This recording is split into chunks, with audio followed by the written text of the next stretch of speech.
I'm sharpening this Kershaw for a friend of mine at work. Let's see how good the edge is as of this moment.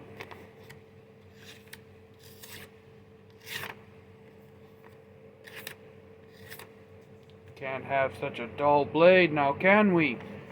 But with the work sharp, that will be remedied.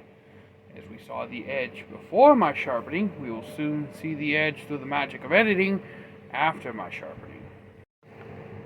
And like I said, through the magic of digital editing, we saw how it was before.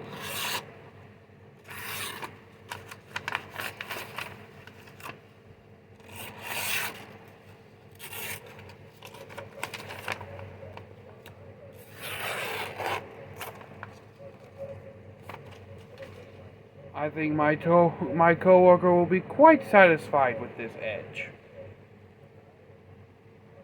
I know it took the hair off my hand. So until next time, my noble band of outlaws samurai tells all y'all be crazy rednecks, be safe, use your weapons, and invest in a work sharp. Trust me, they're worth it.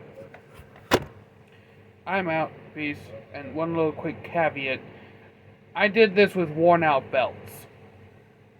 If I had done this with fresh belts, I feel like it would have been just ever so slightly sharper. But I'm out. Peace.